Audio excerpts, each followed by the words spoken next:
In many parts of the world, the rise of virtual and immersive technologies is reshaping the educational landscape, challenging traditional methods and creating new opportunities for learning. Virtual classrooms, augmented reality, digital simulations offer students engaging and interactive experiences, seemingly making education more accessible and more flexible than ever. However, these advancements, they come with their own challenges, such as the digital divide, the need for teacher training, and the potential loss of personalised learning and interaction. This panel will explore whether and how virtual education can break the mould of conventional schooling while addressing the barriers to widespread adoption. As is the case with most new technologies, we kind of use it to do the same as what we did before. So when I first heard the term virtual learning, when I was asked to do this panel, my mind turned to virtual schools, a mix of synchronous and asynchronous lessons, so live and recorded lessons, all facilitated by an expert teacher. And we've seen a proliferation of them at Pearson in recent years. And of course, Beacon House have the Cambridge Homebridge project as well. But of course, the next step on from that is entirely virtual education, maybe facilitated by an online AI tutor. The most famous one, of course, is Khan-Migo, for example. And most content providers are building AI tutors into their platforms. I know we are at Pearson. And that's potentially a game changer in education. So, okay, I want to, I'm going to start with a question for Uzma. So, Uzma, does virtual education enhance student engagement and foster deeper learning experiences? So, thank you, Kathryn. I think when we were talking about this, we thought that we are going to focus ourselves to the questions. So, this question is not about if it enhances education and experience overall, but we're just going to focus on it does it. And most of research is saying it doesn't.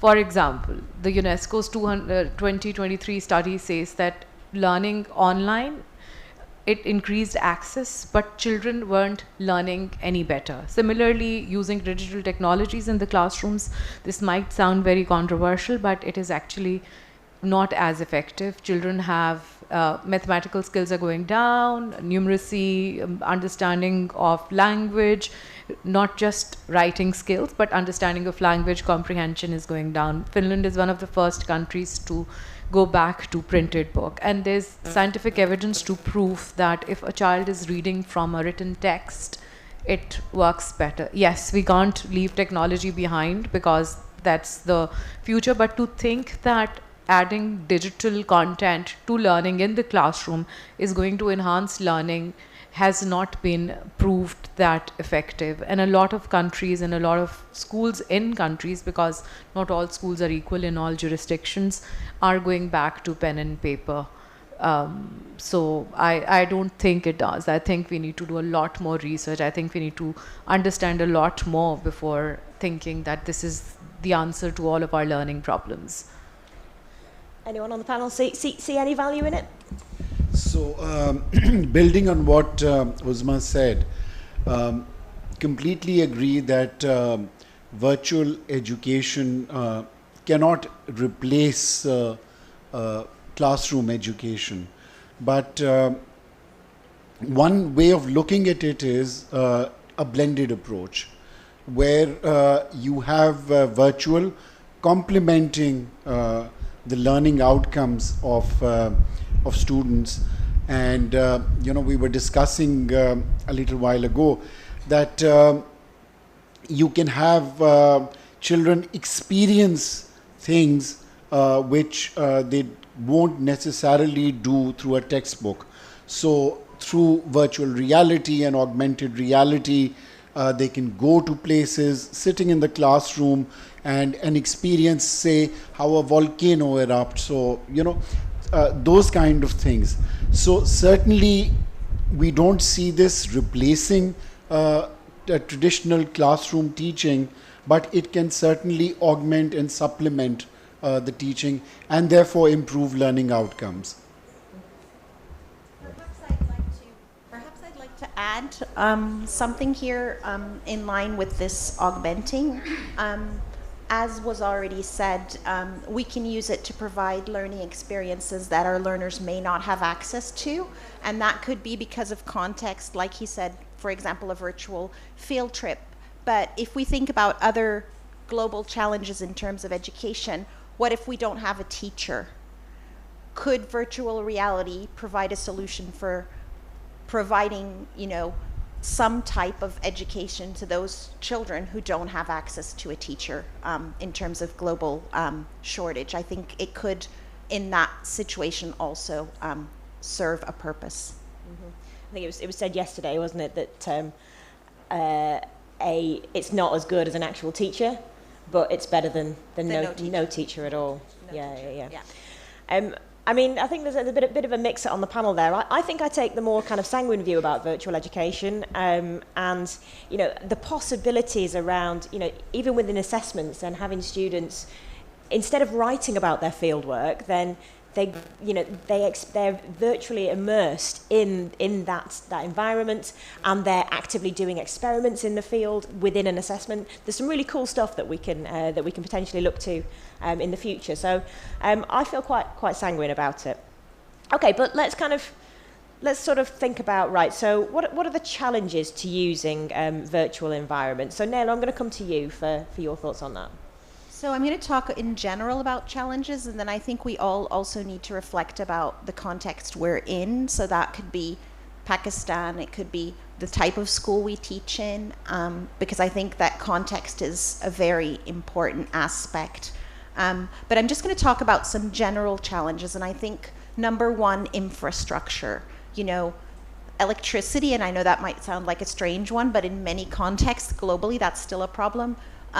Access to internet, 3G, 4G, and then devices for teachers, devices for students who can afford, and not only who can afford, but also parents' view on digital. Do I feel like my child is safe?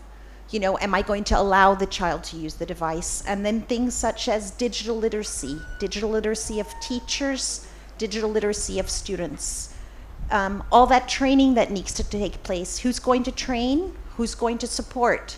One technician at a school is not going to quite cut it. We need a lot of additional support. Also for parents, you're sending the device home. Who's going to support there? So I think there's many more things that we need to think about if we want successful implementation. There's many, many challenges. And of course, inclusion and making sure that everyone has access is certainly also an aspect. Do we just want to give it to those who can have it, those who can afford? And then when we talk about implementing, what are we planning to do with it? Because it's not only about digital literacy. When it comes to education, it's also about digital pedagogy. How are we going to use those devices? That needs to be part of the training. It's not just, here is the device, plug it in, use it. We can't just go from regular classrooms to taking our daily lessons, moving them online. Now we're going virtual. So there's a lot there. And I think last but certainly not least, what about the impact? Have we studied the research? Do we know what we're doing? And are we prepared for those challenges as well? Do we know what other countries have done? Do we know what the research says, and how are we going to actually implement? So I'm going to leave it at that for now. Thanks, Nele. Uzma, I think you were quite concerned about the well-being aspect, and I think you were bringing that up when you were talking about the schools in Sweden that were moving back to pen and paper. So what's the well-being aspect that you can perceive with virtual learning environments? Yeah. So I think at all parents, there's like 1,000 examples of.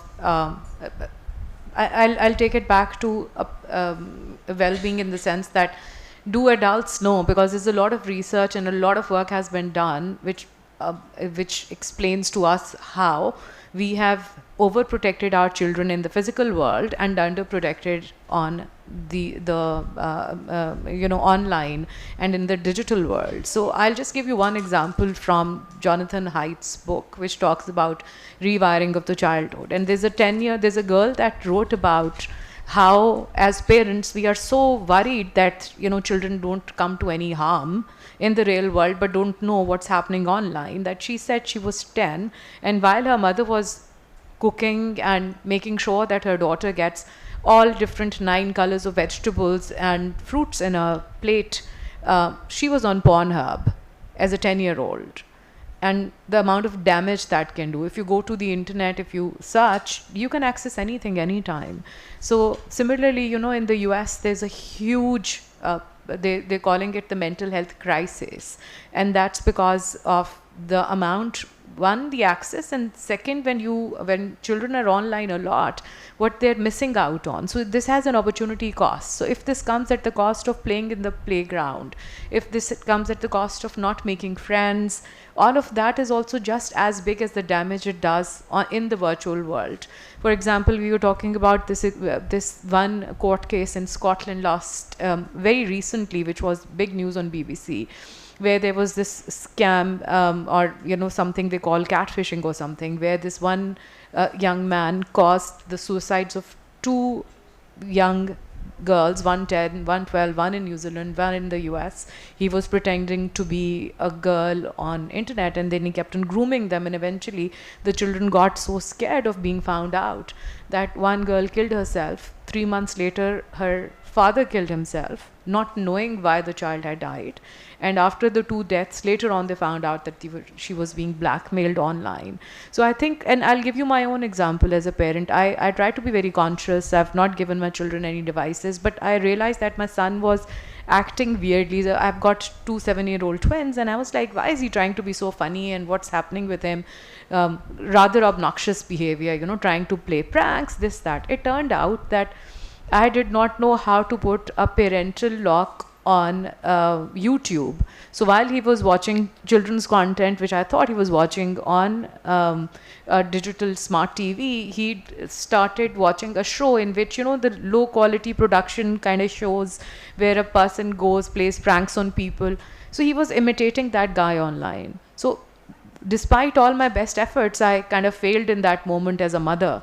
So that's what scares me about it. And then there's tons of research from all over the world about why we need children to have the time to play, unsupervised play, and read from books, learn, fight with each other, develop social skills, so that all this AI and everything else that we're talking about, yes, the world is absolutely going to change. It has changed from where it was. But what is it that will help them navigate themselves? It's not going to be being able to go online. It's going to be about integrity, about sense of identity. It's about collaboration. It's about knowing who you are, sticking to the right thing. Otherwise, what will happen? If we don't give them those skills in early years, especially till the age 11, you will see the riots in the UK happening more frequently, where somebody sent a wrong message and then it got amplified and people were fighting on the street. Similarly, look at the US elections, look at everything else that's going on. So we're not taking the name. But still, so what scares me as a mother and as an educator is how are we preparing our children for this very, very different world where people, Nele was sharing an example where somebody killed themselves because they fell in love with an AI bot. So I don't want my son and daughter to be falling in love with AI bots. Need to prepare them for that. Thank you. And I think a lot of the things that you raise are kind of broader issues around society and around digital and around the internet. Kind of pairing it back into virtual learning, is it around kind of the construct and providing students with that kind of safe environment within a learning environment? And as Arshad said at the start, it's about it being more of a complement to physical learning as well.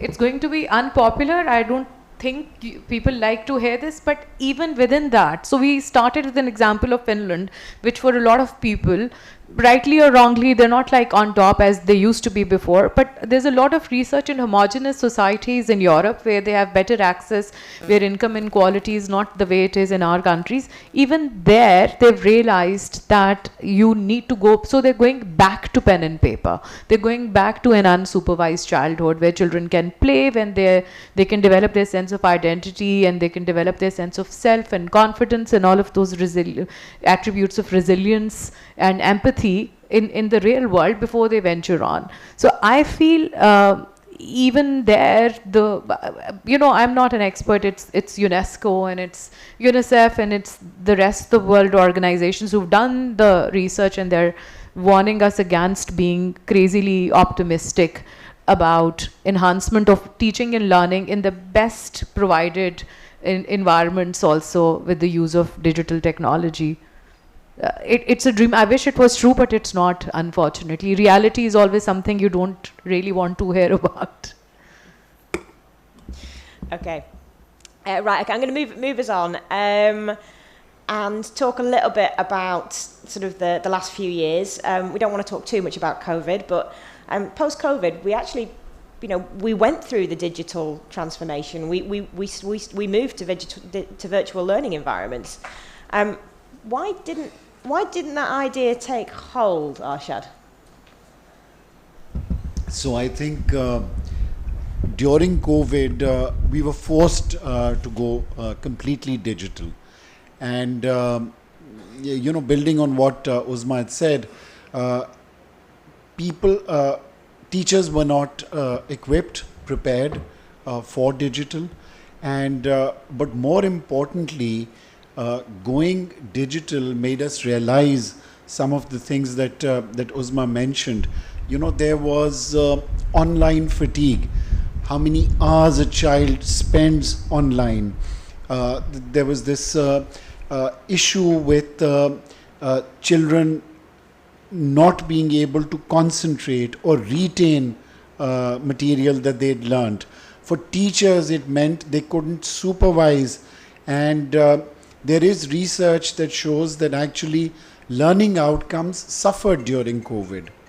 So other than the fact that there wasn't enough teacher training or capacity for teachers to teach digitally, which we realized was a major challenge.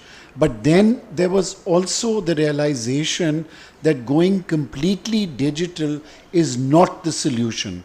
And based on the research that was done, based on the learning outcomes, and the realization was that it is very important for students, for teachers to have that face-to-face interaction, for students to interact amongst themselves, to develop the social skills, to develop their softer skills like empathy, like social interaction. All of that is missing in the virtual world. So whilst the virtual world does provide a lot of opportunity, but these challenges made us realize that you can actually never substitute the physical interaction and the presence of children in school and the interaction with teachers with a pure virtual education. If I might add something, so Arshad is absolutely right. We learned what we learned. But to say that we completely went back to brick and mortar wouldn't be right. I think COVID also established the inevitability of a digital component to our lives. Before COVID, for example, even for teacher training, so we do a lot of teacher trainings in Pakistan, and we have very strong professional development. It's a fourth pillar of our work here and in the rest of the world. So getting teachers to attend online was quite a challenge.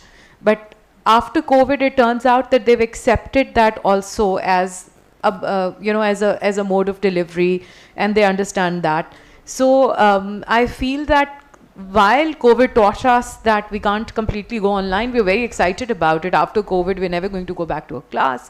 But at the same time, it also taught us that, digital is another reality that we need to live with. The other thing that I want to say about digital learning, because you see, a child just does not learn in the classroom. When you're looking at developing the whole child, you have to look at what they go through, what they experience in their whole 24 hours of the day and their lives. So the human child is supposed to grow slow. So there are campaigns in countries like the US and others. One is called Let Them Grow. The other one is Let Them Grow at Their Pace. So our children are not born to, grow overnight, which we want to do with all these augmented things. My plea to all the educators is, and everybody, just let them be. Don't give them stimulus that they don't need. So if we let children grow at their own pace, as little intervention, as little cognitive load as possible, in, of course, supportive environments, they will be able to learn better. They'll be able to deal with all of these new changes that are coming about, some of which we don't even know about. Okay. Please do, Nele. So I want to look at it from another perspective and look at lessons learned, because it was something that he mentioned was, what are the lessons learned? And I think something that has come out of COVID and, children and teachers being forced kind of to go online without background is the notion that we need to think about digital pedagogy. And I think that research is moving into that. We can't just take what happens in the classroom and move it online. And I think one approach that has gained a lot of momentum, at least with teachers that I work with globally in teacher training and what I've observed in classrooms, is flipped approach. Flipped approach is not new, by the way. I came across it more than a decade ago, but it's been rebranded, and I think teachers have realized that digital gives opportunities in terms of we can do something at home. We can prepare students for the lesson, and the lesson can include things like communication, collaboration, critical thinking. We have to refocus education. And I think that is a lesson that has come out of this COVID reality, is that education has to change. We all realize that. And that digital the virtual reality can have a role with that. But we are talking blended. I think everybody agrees that, and I agree with my colleagues on that, we can't go fully virtual. It's not about being online all the time. The research shows it's not effective because of socialization, because of building learning communities, etc. But we can have blended learning with a flipped approach, and in that way we can be inclusive. We can cater to every individual child. Absolutely, I think it's I a just really wanted to important add something on that, because we were talking about access, and the funny thing is in Pakistan about teachers, like only 50% Pakistanis have access to digital, and out of those, less than half are women. And most of our education workforce is comprised of women, the teachers.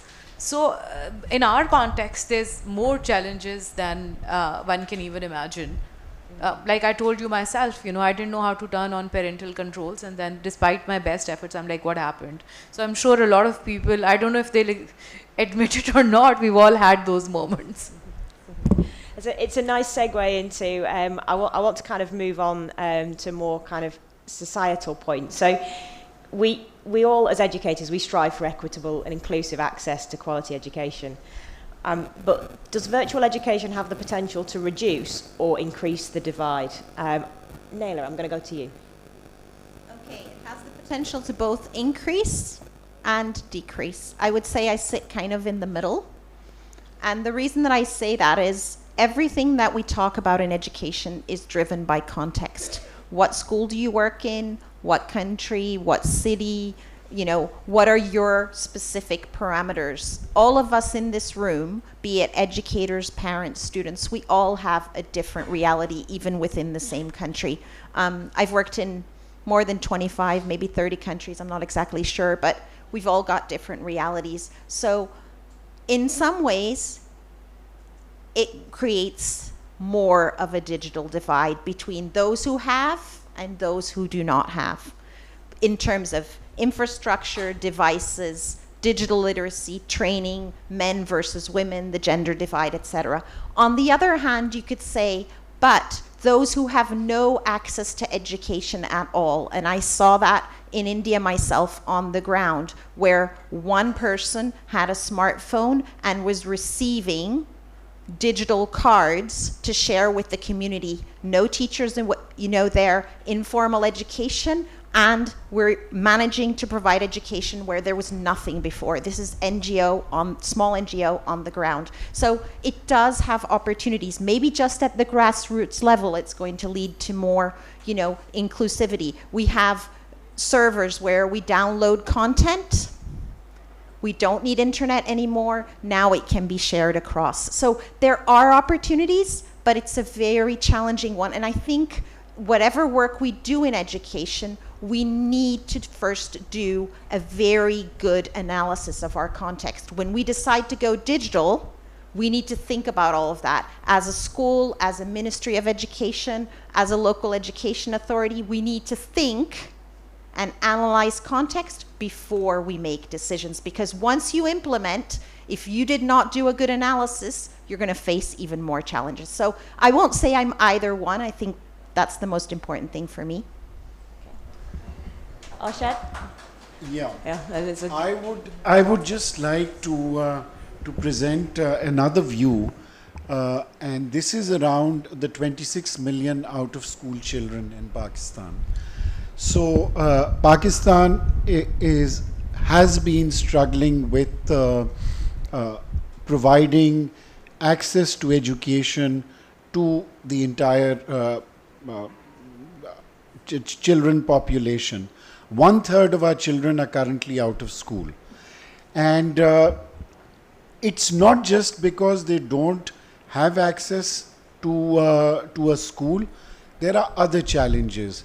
In certain situations, the children are also contributing to the earning of the family. So they're working jobs or supporting the parents in household chores. With digital and virtual education, there is an opportunity to bring these 26 million children who are currently out of school into some form of schooling or education. And building on what Nele said, this can be done at a community level. Every child does not need a smart device. You can go at a local community center, working through a public-private partnership with the government and the social sectors, NGOs supporting, and where at that community center you can provide digital equipment, be they tablets or smart screens, etc., where content is available, where the child can come at their own time and learn a lesson, learn about subjects at their own pace. So if you're working during the day, you can come in the afternoon or evening, or if you're working in the evening, you can attend a session during the day.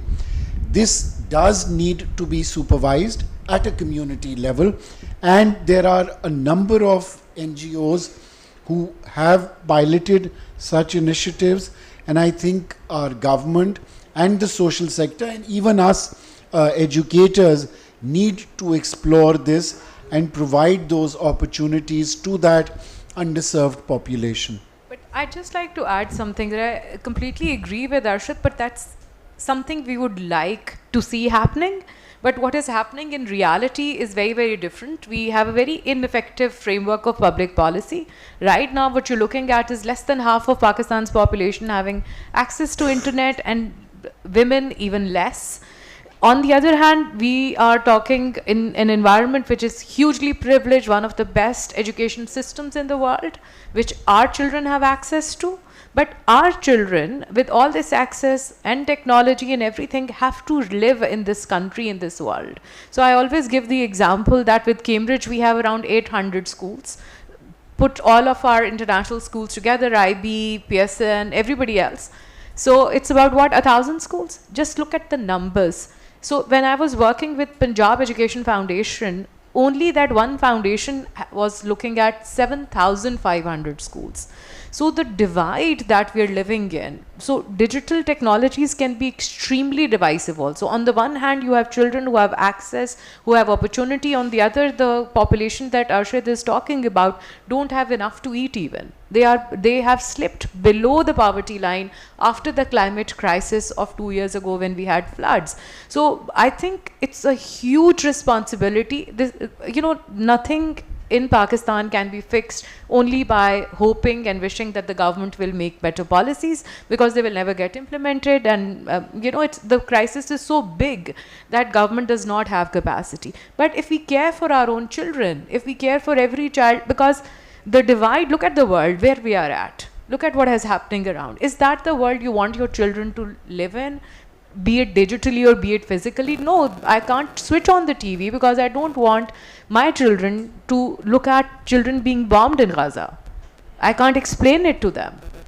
So if the world is going to be so divisive, if we are going to lack empathy as adults so much, then what are we creating? It's the same in Pakistan. Look at Balochistan. Niger is a comparison. 6%.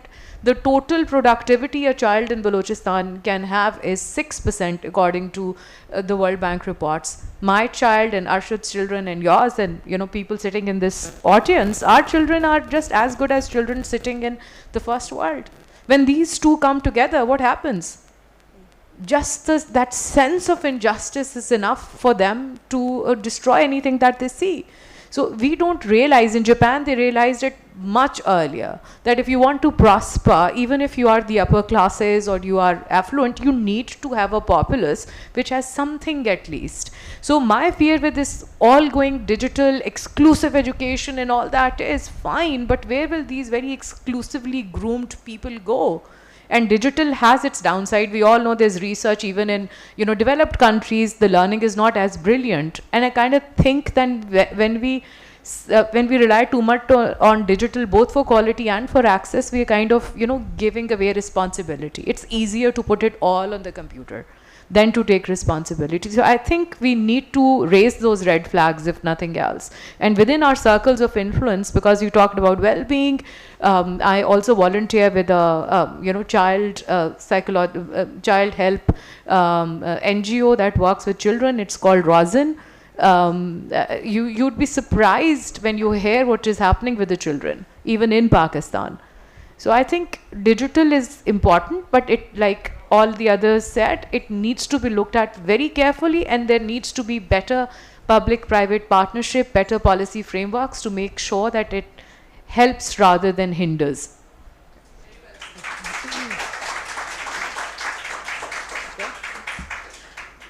Okay, so I think we're kind of saying that slightly counterintuitively, it does have the potential to both reduce and increase the divide. So with that idea of we've got, we're allowing access to many more people, but then at the same time, then we're stretching up the elites and giving them access to technology that really sort of pulls them away from the rest. So it's a challenging one, and I don't think we're going to answer it today. Okay, so let's just move us on now. So final kind of set question. Are fears about the decreasing role human interaction plays in a virtual learning world justified? And will teachers be superseded by AI bot tutors? Who wants to say that one? Certainly not. I don't think that AI can ever replace a teacher. And there is ample research available on this. You need that human interaction. You need the teacher to supervise the learning outcomes for students. What I do see AI doing is acting as a support and a facilitator, so rather than a replacement of the teacher. In situations where a teacher doesn't exist, so what we discussed earlier, no teacher it's better to have a virtual teacher. But where a teacher is present, they use AI as support, and we will see an increasing use of technology and AI. Look, the reality is AI is here to stay. We need to teach our children how to use it, how to leverage it, and improve the learning outcomes of our children and prepare them for the future. So while I don't see AI ever replacing a teacher, I do see AI playing a very active role as a support to education in improving the learning outcomes for students. Nele, what's your views on the decreasing role? So I think that the role of the teacher is changing, and I think that's also a very important one. So I think, first of all, the teacher who doesn't have digital skills is also going to be replaced by the teacher who does in the nearby future. So I think it's time for upskilling. We can no longer accept teachers who don't have digital skills, who don't know how to navigate the digital space, and that includes, having to navigate that, the safety, the socio-emotional learning, ensuring that we have a balanced approach. I think we all agree that blended is probably more the way to go than virtual, but also what is the role of the new teacher? We've come from traditional classrooms when I was a child that focused on teachers delivering knowledge. There's no need for a teacher to stand there and lecture. There's actually no use. You can find everything online. So the teacher's role is very much changing, and teachers need training for that. And those who are not trained, they're really going to struggle with the new Generation Z, Generation Alpha, who do not want to listen to a teacher standing there just talking. So teachers need to be, more facilitators, guides in the classrooms. They need to take up more of a leading the learning. So I think that's important, supporting the learning. I think also differentiating the learning, ensuring that every child has learning at their pace, and that their needs, whatever those needs are supported. So the teacher ensuring inclusivity, I think, is very important. And I think that if you as a teacher cannot do that, yes, then you might end up not having a job in the future. But don't think it's going to happen anytime soon if you look at global teacher shortage. No, absolutely agree with people. It's not going to replace teachers, but it is going to replace those who don't. And again, I think it is again time for upskilling, and I think it's also a time for teachers to be more confident of their role. That tentativeness that even as parents we had, I don't know how to deal with these children. Well, I need to learn how to deal with these children because they are my children. This is a future I didn't anticipate or I didn't learn, but I need to learn it. So I kind of, but that I feel myself, that shrugging off responsibility or that naivety is not going to work. So I need to learn. We need to harness AI, like Arshad said. We need to understand what it can do for us and what it should not do for us. But I think just putting in a word which is out of context about teachers, we need good teachers. All of and he's going to give me money if I say IB. So IB, Cambridge. So IB, Cambridge, Oxford, Pearson, all of us have the same problem. We need good trained teachers. And in Pakistan, unless we have trained teachers, we can't make anything work. From an exam board to an education system to digital. Nothing can work. I can see the question. Yes, that's very naughty, but I have the answer. Absolutely. Okay, so I think we're saying that there's a change in role of the teacher. We're moving from sage on the stage to guide on the side. And the role of the teacher, I hope the educators in the room will be relieved to hear this. We think we'll continue. We're not going to get superseded. Okay, I'm going to go there on this question. All right. I don't quite know who in the panel to address it to, but how soon would CIE introduce open book exams to stay relevant to the changes in the learning, teaching and assessment methods because of AI? Shall I give it a go? You give it a go. So there are two things: open book exams and uses of AI for assessment. We have a whole digital strategy. We have all open book exams are happening even without AI as well already. But you see, it's a very interesting one when there's different things. There's digital exams and then there's AI marking. So digital, yes, we've been doing checkpoint digital for more than 10 years. We are doing digital marks. Our first exams are going to be launched in 2026. But AI marking in high-stake exams is something we really need to think about. So I'll give you an interesting, it's Cambridge, but in Pakistan, sometimes when we see, with technology, you think you can leapfrog things. So the federal board in Pakistan, they said they wanted to do AI marking. We said, with caution. They said, no, we want to do it. Then we got in experts and we said, listen, you've got to understand. Because what is generative AI? What is a model? You feed things in, you train the model, and then you have... So if you are training them wrongly, if I don't know how to mark a paper myself, and I train that big language model, it's going to make errors. So AI is what? A collective intelligence that has been created by tons of data. So if that data has issues, then the outcome is also going to have issues. It turned out 30,000 scripts did not get marked. And now they don't want to talk about it much. Similarly, so we told them, all the exam boards in the UK, yes, Cambridge is where AI was born.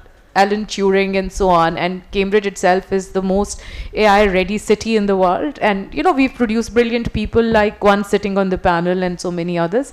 But we have to take AI marking with caution. Digital, again, it's interesting with digital marking.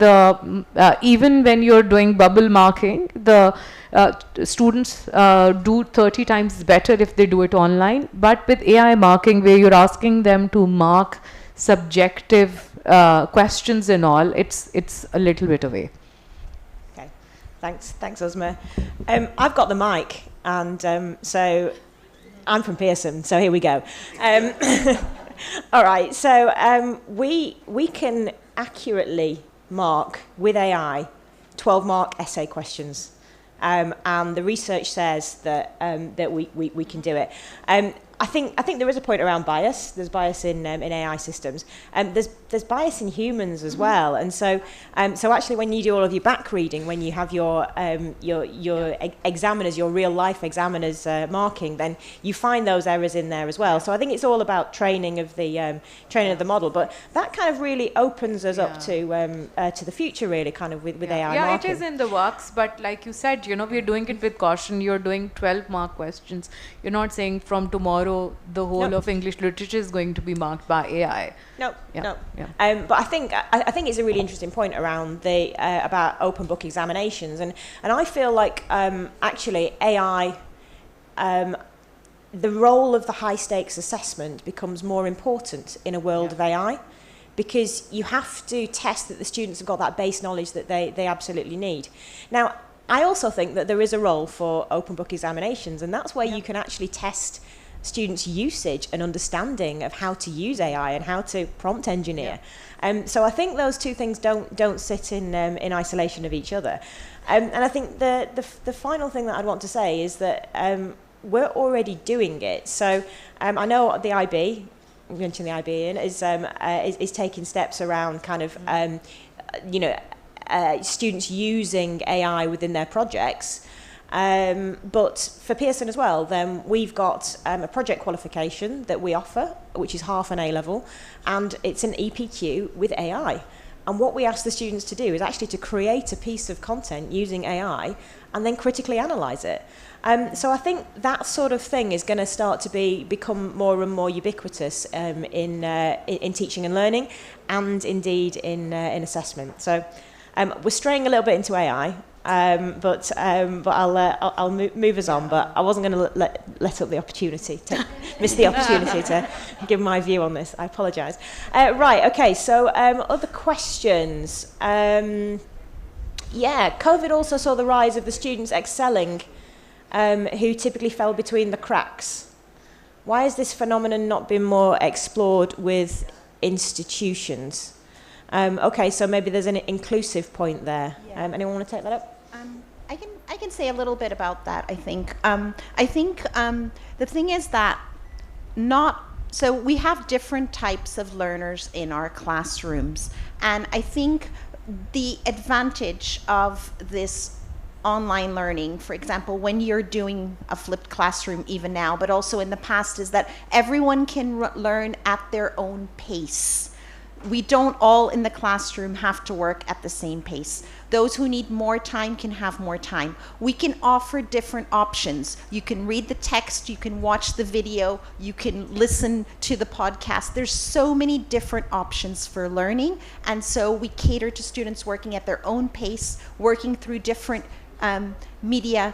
So I think that those students who, for example, fell between the cracks because they needed additional support in the classroom actually managed. Another thing is that as a teacher, if we're using learning management systems and students are working at home, we can see in advance before they come to the classroom where they are in their learning. And even during COVID, we could see where the learners were. We could differentiate. We could give additional exercises to those who were struggling way from the beginning. So you could give support ongoing. So I think some lessons have been learned, but as I said earlier, we need to analyze more. I think we need to share data. We need to analyze data. I think as schools, because we're institutions that have to constantly move, we don't do enough analysis. And we all know that. We don't analyze our data enough. We don't learn enough lessons from our data, but it's because we're constantly running. I was a principal before. You constantly run. You're trying to deal with the next thing on your agenda. I think if we do go back and if we do share information, we will see that certain things have worked and we can then implement them. I'd just like to add to that. A key learning and something that has been implemented in schools, in classrooms, has been the increasing use of blended components in teaching. And this has been across all categories of schools. It's not restricted to a particular privileged lot. You now have textbooks catering to the mass market schools, with QR codes taking you to pre-recorded videos on YouTube, to additional assessments. So all of that learning has been incorporated in content, in educational resources that are being used at every level of schools. Yeah, and I'd just like to add, answering this question, why are most of the schools focused on digitalizing resources and content, even though research is against it? Exactly what the panelists said, but I think what we need to do as an education community is slow down, look at research, look at data, and then go all out for one approach or the other. We are not using data at Cambridge. We've been saying this for the longest time. Some get it, some don't. But even if a single head went online and looked at these resources, they would be making better decisions. So we should not just close our eyes and go forward. I'm sure a lot of schools are, cognizant of this and they are looking. But if you find yourselves being pushed into one direction or the other, I just think we need to slow down a little bit and make a habit of looking at hard research rather than what peer pressure dictates you to do. And that happens with all of us. Can I add one Yeah, so the question that Uzma is referring to is that there's a second question. So asking about the idea that if we're digitizing resources and content, but a lot of the research is kind of goes against that. So why are we kind of like really ploughing ahead? Nele, what's your thoughts on that? I just want to maybe be the devil's advocate here and say that while I agree with what she's saying, we also have the learner. Our Generation Z, our Generation Alpha. What do they want? What do they need? Okay, so I'm not Generation Z, I'm not Generation Alpha, but I know plenty who are. And we're competing with social media. We're competing with the digital world. Can we really just say, okay, we're just going to ignore it. That's what learners want. So it's finding that balance between what research shows, what learners want, and I think finding kind of a happy medium. And I think that is where digital pedagogy comes in, that's where teacher training, all those things come in, trying to find a future of education that works for our context. I'll disagree with you there a little bit, because you see, if we went with what learners want, we would end up with a mental health catastrophe and pandemic like we have in America. So I think as educators, our responsibility is not just to respond to what learners want and sometimes what parents want. Our job is to do the right thing, to nudge them in the right direction.